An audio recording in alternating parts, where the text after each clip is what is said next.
KwaZulu-Natal remain the highest contributors to the overall national murder figures, accounting for 25.0%, 21.4% respectively, followed by the Eastern Cape at 18.9% and Western Cape at 17.4%. The Western Cape continues to record the highest number of gang-related murders, coming up with 263 murders in the third quarter alone. And this is unacceptable, and it must change, and we will ensure that it does change. A large number of these murders collectively, amounting to a figure of 135 murders, occurred in Bishop Levis, in Mitchell's Plain, in Klein Flay, in Delft and Elsies River. These are Cape Town's own murder makers in the main in terms of our observations. The issue of gang violence or gang-related violence requires a rethink and approach, because this is not only a historical matter, but also it is also repetitive in nature. There is no point in us discussing one and the same thing with no change.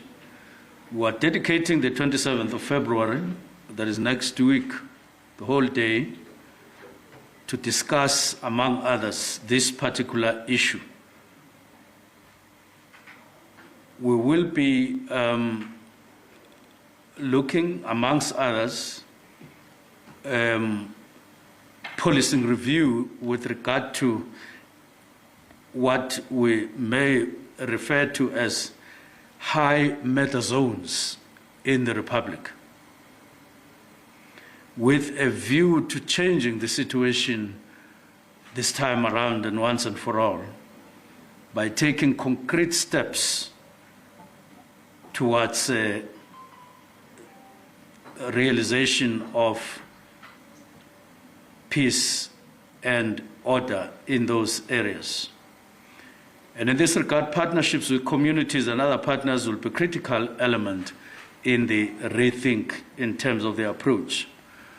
We want communities to be active.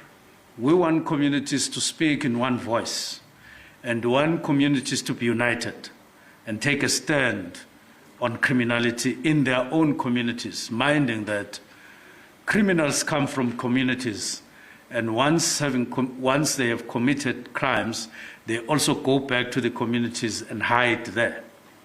And therefore it is logical that we should actively work together so that communities don't just become complainants, but are not active together with police.